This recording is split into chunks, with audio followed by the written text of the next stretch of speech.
e fazer as coisas que o deixam desconfortável. Porque nós vivemos em um mundo hoje em que queremos estar tão confortáveis quanto possível e nos perguntamos por que não temos crescimento. Nos perguntamos porque quando a menor coisa em nossa vida fica difícil, nos perguntamos por que somos covardes e desistimos. Porque estamos meio que levando a vida, quero dizer, temos sido assim por toda a nossa vida. Toda a nossa vida foi moldada para seguir o caminho de menor resistência. Nós não queremos sofrer, nós não queremos sentir desconforto. Então o tempo todo estamos vivendo nossas vidas em uma área muito confortável. Não há crescimento nisso. Então no meu caso eu descobri o seguinte. Eu percebi que a razão pela qual cheguei aos 134 quilos é porque isso era confortável. O que era muito desconfortável era correr. Era muito desconfortável manter uma dieta. Era muito desconfortável tentar encarar as coisas que eu não queria encarar. E eu também percebi, quando eu estava acima do peso, que eu não tinha crescimento. Por quê? Porque eu estava vivendo de uma forma confortável. Então eu percebi que para eu conseguir esse crescimento, eu teria que enfrentar todas essas coisas diferentes, que me deixavam muito desconfortável. Uma coisa que eu encarei foi correr. Eu absolutamente odiava correr, mas eu sabia que para eu crescer, eu teria que fazer essa coisa todos os dias.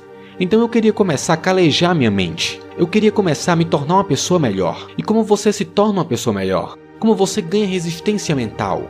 Como você se torna a pessoa que você quer ser? É constantemente enfrentando as coisas que você não quer enfrentar. Se você constantemente fugir das coisas que você não quer encarar, como você vai crescer? Como vai ser a sua resistência mental? Eu posso te dar uma aula o dia inteiro sobre motivação pessoal, visualização, sobre comer um elefante com uma mordida de cada vez, mas se você nunca se colocar em uma situação para realmente praticar essas coisas, você nunca vai crescer. E eu não posso colocá-lo lá fora. Todos nós estamos passando por uma batalha em nossa mente. Um guerreiro não é uma pessoa que carrega uma arma. O maior guerreiro que existe está bem no meio dos seus ouvidos. Está na sua mente. Todos nós estamos passando por uma guerra em nossa mente e temos que calejar nossa mente para lutar essa guerra e para vencer essa guerra. Então, vou te dar um exemplo sobre calejar sua mente e sobre fazer as coisas que te deixam desconfortável. Há um livro chamado Sobrevivente Solitário e é de um cara chamado Marcus Luttrell. E ele estava numa operação onde vários caras morreram. E eu conhecia todos os caras que morreram. Então Marcus contou isso muito bem. Essa história tocou meu coração. E eu basicamente encontrei uma fundação para arrecadar dinheiro para ela. É chamada de Fundação Guerreiro de Operações Especiais.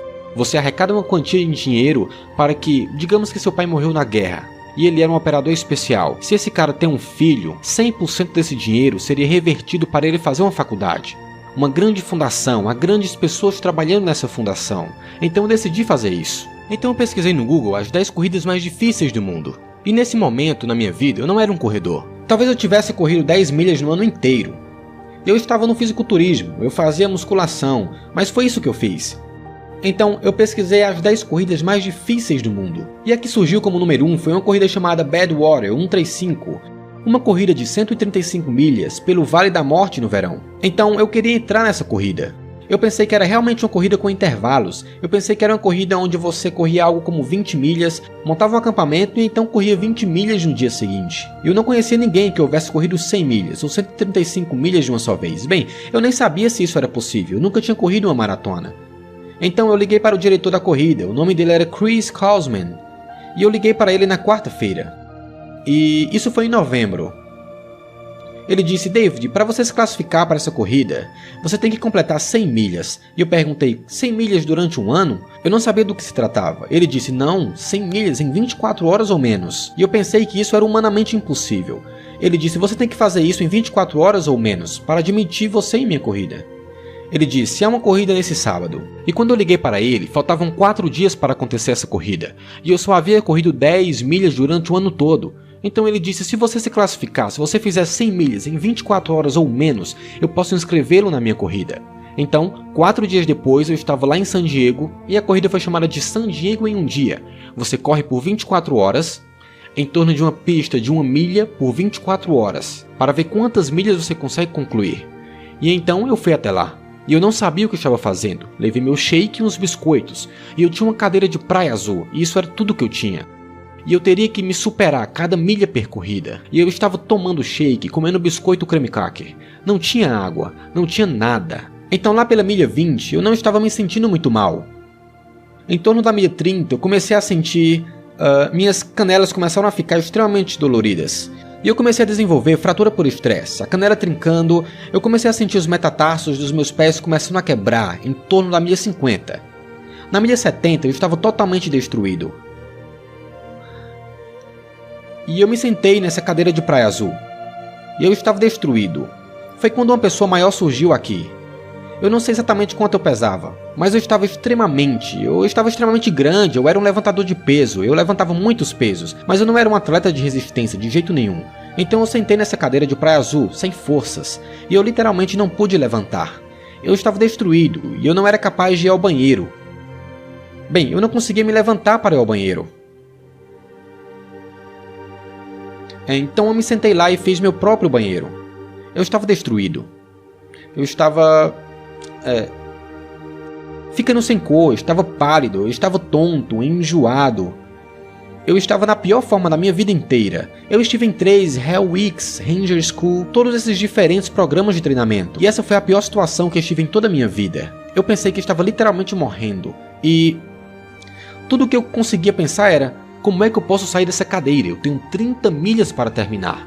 E por tudo que eu já passei, percebi que a mente humana, se você puder colocá-la de uma forma muito tranquila, em um lugar calmo, e fazê-la se acalmar e não algo tão espástico, você poderia possivelmente fazer isso funcionar para você. O quão ruim você está realmente. Então eu me acalmei. E eu tive que fazer essa coisa imensa ficar pequena. Eu tinha mais 30 milhas para correr. E meu corpo estava na pior forma de toda a minha vida. A pior dor que eu já senti na minha vida. Então eu dividi essas 30 milhas restantes. Eu dividi isso em pequenas partes. Eu acalmei a minha mente. Eu tive que conseguir água, tive que conseguir potássio. Eu tive que conseguir sódio. Eu tive que parar de ficar tão tonto porque eu não era capaz de me levantar.